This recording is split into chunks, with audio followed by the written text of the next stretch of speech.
We who believe in freedom cannot rest until it comes.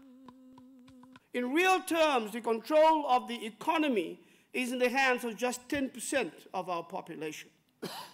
53% of our population, that poorest of the poor, have access to only 40% of our educational resources. South Africa's human development and economic status has slipped from 85th place in 1990 to 129th out of 182 countries in 2007. In reality, that means that we are now at the levels where we were in the 1960s. Over 9 million people still living in shacks, and the houses that we have built since 1994, many of them are now falling apart, and the Department of Housing and Human Settlement will now have to spend billions of rands, not on new houses, but just on trying to renovate and strengthen those old homes that are falling apart above people's heads right now. There are over 560,000 of our children not in school. 38% of them suffer from stunted growth. 23% suffer from malnutrition. HIV and AIDS, the infections grow every day. And the problem is that even though we are beginning to battle that disease, the government has now put in place a plan at last that we all hope will work effectively. Now, the whole issue of the poor, for me, becomes the issue.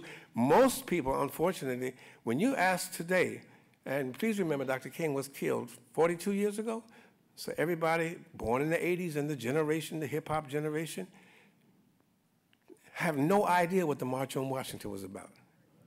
In fact, that's the I Have a Dream March. No, it was the March on Washington for jobs and economic freedom. It's about the poor.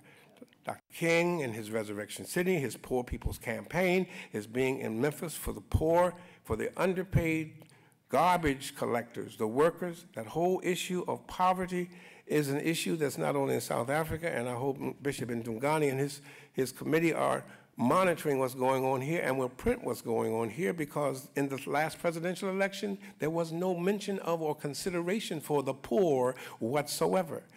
And we all celebrate and we thank God that, yes, you got a new constitution. We finally got a health care bill that took the poor off the table.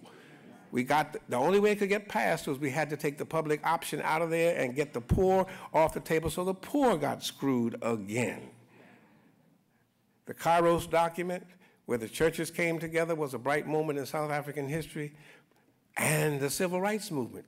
The civil rights movement. Please read Paula Giddings' When and Where I Enter. Please read Alden Morris's The Origin of the Civil Rights Movement. We lift up the big names. Fannie Lou Hamer. We lift up the big names. Martin Luther King, Rosa Parks. It was the poor domestics, women, who brought segregation down. And they're the ones who are still being glossed over and forgotten about.